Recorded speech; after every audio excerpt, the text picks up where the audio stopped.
श्री स्वामी समर्थ. नमस्कार, मी मंगल तुम्हा सर्वांचं नवीन एका व्हिडिओमध्ये अगदी मनापासून खूप खूप स्वागत करते. तर आजच्या व्हिडिओमध्ये मी तुम्हाला या 3 व्यक्तींनी महाशिवरात्री व्रत चुकूनही करू नये याबद्दलची संपूर्ण माहिती मी तुम्हाला आजच्या व्हिडिओमध्ये सांगणार आहे. तर त्यासाठी हा व्हिडिओ शेवटपर्यंत नक्की पहा. चॅनलवरती नवीन असाल तर चॅनलला नक्की सबस्क्राईब करा. लगेच आजच्या व्हिडिओला सुरुवात करूयात. तर या 3 व्यक्तींनी महाशिवरात्री व्रत किंवा उपवास महाशिवरात्रीचा उपवास चुकूनही करू नये. महाशिवरात्री व्रत हे सर्वश्रेष्ठ व्रत मानलं जातं. या व्रताला जेवढं महत्त्व आहे तितकंच महत्त्व व्रताच्या नियमांना आहे.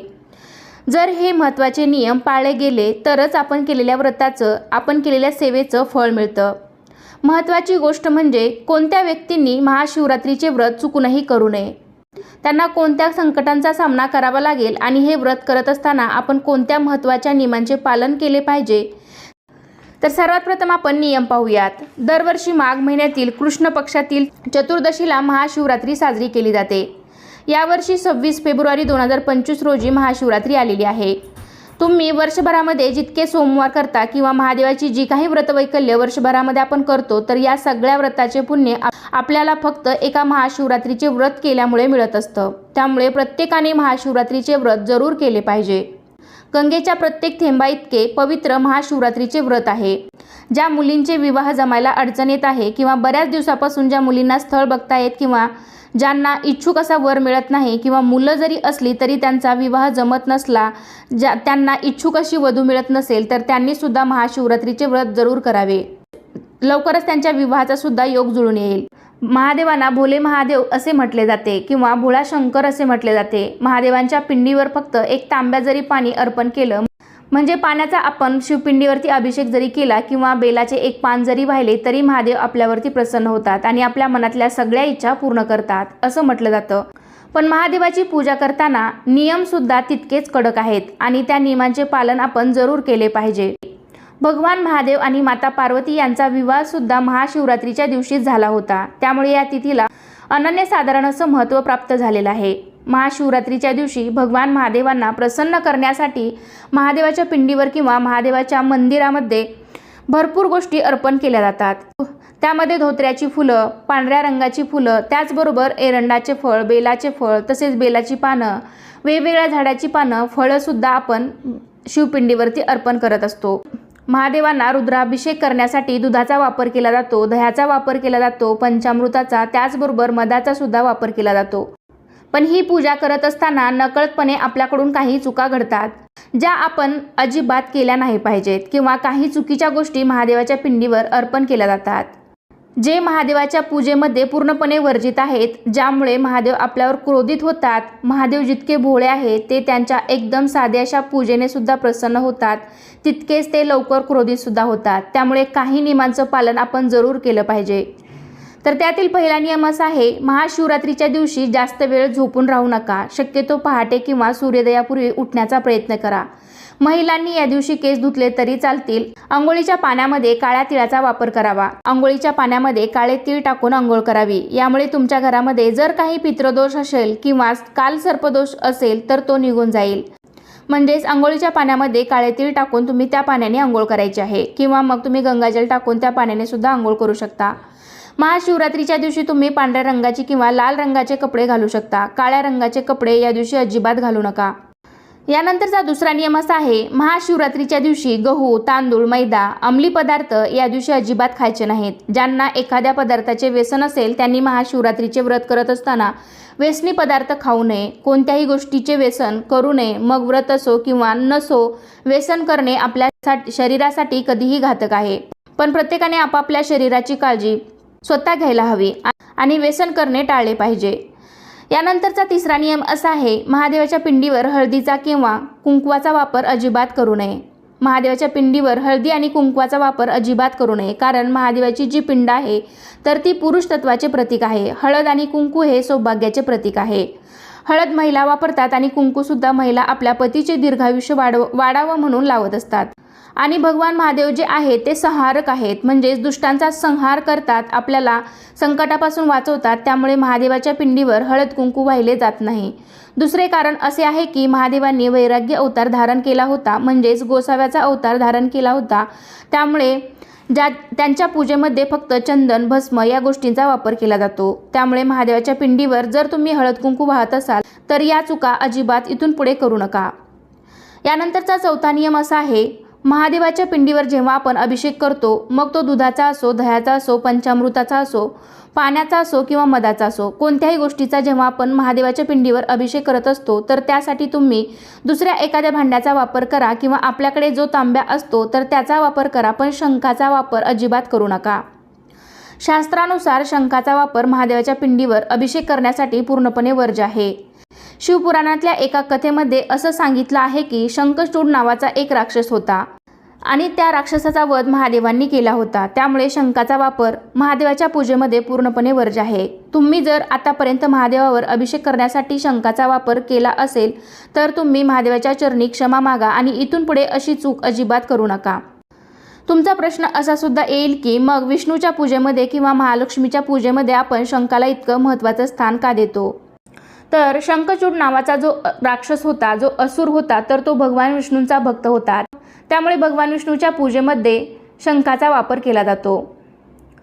यानंतरचा पाचवा नियम असा आहे, महादेवाच्या पिंडीवर किंवा महादेवाच्या पूजेमध्ये तुळशीच्या पानांचा किंवा तुळशीच्या मंजिरीचा वापर अजिबात करायचा नाही। महादेवांच्या पूजेमध्ये तुळस पूर्णपणे वर्ज्य आहे। बरेच जण महादेवाची पिंड तुळशीच्या कुंडीमध्ये नेऊन ठेवतात, तिथे जाऊन पूजा करतात, पण असं अजिबात करू नका। तुळशीच्या कुंडीमध्ये महादेवाची पिंड अजिबात ठेवू नका। ही गोष्ट पूर्णपणे वर्ज्य मानली गेली आहे। ही चूक तुम्हाला चुकूनही करायची नाही, ही चूक तुम्हाला टाळायची आहे। म्हणजे चुकूनही महादेवाची पिंडी जी आहे तर ती तुळशीमध्ये ठेवायची नाही किंवा महादेवाच्या शिवलिंगावरती, शिवपिंडीवरती तुळस अर्पण सुद्धा करायची नाही। महादेवाच्या पिंडीवर किंवा महादेवाच्या मंदिरामध्ये तुम्हाला चाफ्याची फुले, त्याचबरोबर केवड्याची फुले, केतकीची फुलं अजिबात व्हायची नाहीत। महादेवाच्या पूजेमध्ये या सर्व गोष्टी वर्ज्य मानल्या गेल्या आहेत। आता यापुढचा जो नियम आहे, जो मी तुम्हाला सांगणार आहे, तर तो अत्यंत महत्त्वाचा आहे। या नियमाचं पालन प्रत्येकानं केलंच पाहिजे। जेव्हा आपण महादेवाच्या पिंडीवर दुधाचा अभिषेक करतो, दह्याचा अभिषेक करतो किंवा पंचामृताचा अभिषेक करतो तर त्यासाठी तांब्याचे भांडं किंवा तांब्याचा तांब्या अजिबात वापरायचा नाही। तुम्ही दूध, दही किंवा पंचामृत या पदार्थाचा अभिषेक करण्यासाठी तुम्ही एकतर स्टीलचा तांब्या वापरू शकता किंवा पितळेचा तांब्या वापरू शकता किंवा मग चांदीचं भांडं असेल किंवा चांदीचा तांब्या असेल तर तो वापरू शकता। पण तांब्याचा तांब्या अजिबात वापरायचा नाही, कारण दूध, दही किंवा पंचामृत यासारखे पदार्थ जेव्हा आपण तांब्याच्या भांड्यात ठेवतो तर ते खराब होतात, त्याचं विष बनतं। तर हे विष समान बनलेले पदार्थ आपण महादेवाच्या पिंडीवरती वाहणं योग्य नाही, तर ते अयोग्य आहे। त्यामुळे तांब्याच्या तांब्याचा किंवा तांब्याच्या भांड्याचा वापर शक्यतो महादेवाच्या पूजेमध्ये तुम्ही टाळला तर बरं होईल। किंवा मग तुम्ही पाण्याने अभिषेक करणार असाल तर मात्र तुम्ही तांब्याच्या तांब्याचा वापर करू शकता। महाशिवरात्रीला आपण महादेवाच्या पूजेमध्ये बऱ्याच साऱ्या गोष्टी अर्पण केलेल्या असतात। त्यामध्ये काही गोष्टी खाण्यायोग्य सुद्धा असतात, म्हणजेच महादेवाच्या आवडीचे नैवेद्य आपण तिथे अर्पण केलेले असतात। दुसऱ्या दिवशी जेव्हा आपण महाशिवरात्रीचे व्रत सोडतो, म्हणजेच व्रताचं पारणं करतो, तर नैवेद्यामध्ये आपण जे पदार्थ अर्पण केलेले असतात तर ते अजिबात खायचे नाहीत। महाशिवरात्रीच्या पूजेमध्ये जे नैवेद्य आपण दाखवलेले असतात ते खाणं वर्ज्य सांगितलेलं आहे। यामुळे आपल्याला वेगवेगळ्या प्रकारचे दोष लागू शकतात। त्यामुळे महाशिवरात्रीचा नैवेद्य आपण अजिबात खायचा नाही। जर तुम्हाला हे पदार्थ विसर्जन करणं चुकीचं वाटत असेल तर मग महाशिवरात्रीची पूजा करत असताना तुम्हाला शालिग्रामची सुद्धा पूजा करावी लागेल, तरच तुम्हाला हे नैवेद्य खाता येतील। महाशिवरात्रीचे व्रत करणाऱ्या जोडप्यांनी या दिवशी ब्रह्मचर्य पाळावं। यानंतरचा पुढचा नियम म्हणजेच तुमचं महाशिवरात्रीचं व्रत असेल, उपवास असेल तर त्या दिवशी तुम्हाला दिवसभर झोपायचं नाही। महाशिवरात्रीचा सगळ्यात महत्त्वाचा नियम जो प्रत्येकाच्या घरात पाळला गेलाच पाहिजे आणि हा नियम जर आपण पाळला तरच आपले व्रत पूर्ण होईल असं म्हटलं जातं। महाशिवरात्रीच्या दिवशी आपल्या घरातलं वातावरण एकदम प्रसन्न ठेवावं, आपल्या घरामध्ये स्वच्छता ठेवावी, त्याचबरोबर आपल्या घरातील कोणत्याही सदस्यावर आपण अपशब्द वापरू नयेत। आपल्यामुळे कोणाचं मन दुखावेल, आपल्यावर कोणी नाराज होईल, अशा गोष्टी आपण महाशिवरात्रीच्या दिवशी अजिबात करू नयेत। आता यानंतर आपण पाहूयात की कोणत्या 3 व्यक्तींनी महाशिवरात्रीचे व्रत किंवा उपवास करू नये। तर सर्वात पहिली व्यक्ती आहे गर्भवती महिला। गर्भवती महिलांनी महाशिवरात्रीचे व्रत केलं नाही तरी सुद्धा चालेल, कारण हे व्रत दुसऱ्या दिवशी सोडलं जातं। यामुळे बाळाला त्रास होऊ शकतो, त्यामुळे एखाद्या वर्षी हे व्रत तुम्ही केलं नाही तरी चालेल। तरी पण तुमची इच्छा असेल तर तुम्ही बाळाच्या हालचालीवर लक्ष ठेवलं पाहिजे। ज्या महिलांना 7 महिन्यापेक्षा जास्त दिवस झाले असतील त्यांना बाळाच्या हालचाली नक्कीच जाणवत असतील। त्यासाठी तुम्ही पूर्ण आहार घ्यावा, म्हणजे जरी उपवासाचे पदार्थ खाल्ले तरी पण ते व्यवस्थितपणे घ्यावेत, चांगलं जेवण करावं, अजिबात उपाशी राहू नये। त्यामुळे तुम्हाला कोणत्याही प्रकारचा त्रास होणार नाही। तर गर्भवती महिलांनी या नियमांचं पालन जरूर करावं। तर त्यांची इच्छा असेल तर त्यांनी व्रत करावं, अन्यथा त्यांनी हे व्रत करू नये। त्यानंतर दुसरी व्यक्ती आहे तर ती म्हणजे वयस्कर किंवा वृद्ध व्यक्तींनी महाशिवरात्रीचे व्रत शक्यतो करू नये। तर वयस्कर किंवा वृद्ध व्यक्तींनी महाशिवरात्रीचे व्रत शक्य नसेल, शरीर साथ देत नसेल तर त्यांनी हे व्रत केलं नाही तरी चालेल। आणि जर त्यांना हे व्रत करायचंच असेल तर फल आहार पोटभर घ्यावा, फराळाचे पोटभरीचे अन्न खावे, फळं खावी, ज्यूस प्यावे, किंवा त्यांनी जरी हा उपवास नाही केला, त्यांनी मनोभावे नुसती पूजा केली तरी त्यांची भक्ती ही महादेवापर्यंत नक्कीच पोहोचेल आणि महादेव त्यांच्यावरती नक्कीच प्रसन्न होतील। तर अशा वृद्ध व्यक्तींनी किंवा वयस्कर व्यक्तींनी सुद्धा महाशिवरात्रीचे व्रत हे शक्यतो करू नये। यानंतरची तिसरी व्यक्ती म्हणजे आजारी व्यक्ती। बघा, हल्ली बरेच आजार वाढलेले आहेत, ज्यांची तब्येत ठीक नसेल, वारंवार आजारी असतील तर हे व्रत त्यांनी करू नये। यामुळे त्यांचा आणखीनच त्रास वाढू शकतो। शक्यतो त्यांनी हे महाशिवरात्रीचे व्रत करू नये। आणि जरी त्यांची हे महाशिवरात्रीचे व्रत करण्याची इच्छा असेल तर त्यांनी उपवासाचे पदार्थ भरपूर खावेत, भरपूर प्रमाणात त्यांनी ज्यूस, नारळ पाणी, आणखीन इतर पेय प्यावेत, साबुदाणा खिचडी असे ज्यांना जे जे पदार्थ पचतील अशा प्रकारचे पदार्थ खाऊन त्यांनी हे महाशिवरात्रीचे व्रत करावे। शेवटी आपण हे व्रत करत असताना आपली श्रद्धा, भक्तिभाव हा महत्त्वाचा आहे। तर या 3 व्यक्तींनी शक्य नसल्यास व्रत उपवास नाही केला तरी चालेल।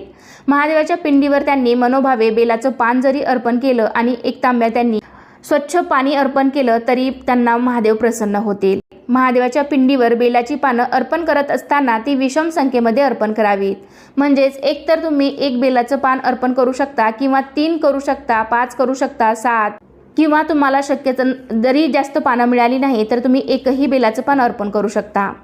पण 1 बेलाचे पान याचा अर्थ असा होतो, 1 बेलाच्या पानाला 3 पानं असतात, म्हणजे 3 दलाचे मिळून 1 पान तयार झालेले असते। त्यामुळे पानसुद्धा 3 दलांचं आहे की नाही हे व्यवस्थित पाहून घ्यायचं आहे आणि मगच महादेवाच्या पिंडीवरती हे बेलाचं पान अर्पण करायचं आहे। तर हा माहितीपूर्ण व्हिडिओ तुम्हाला कसा वाटला, ही माहिती कशी वाटली नक्कीच मला कमेंटद्वारे सांगा। आणि या नियमांचं पालन करून तुम्हीसुद्धा महाशिवरात्रीचं व्रत करा। आणि शक्य झालं तर मी सांगितलेल्या या 3 व्यक्तींनी हे महाशिवरात्रीचे व्रत चुकूनही करू नका। तर कसा वाटला तुम्हाला आजचा व्हिडिओ मला नक्कीच कमेंटद्वारे सांगा। व्हिडिओ आवडला असेल तर व्हिडिओला लाईक करा, तुमच्या फ्रेंड फॅमिलीमध्ये शेअर करायला विसरू नका। चला तर पुन्हा भेटूया अशाच एका छानशा आणि माहितीपूर्ण व्हिडिओमध्ये। तोपर्यंत धन्यवाद। सर्वांना श्री स्वामी समर्थ।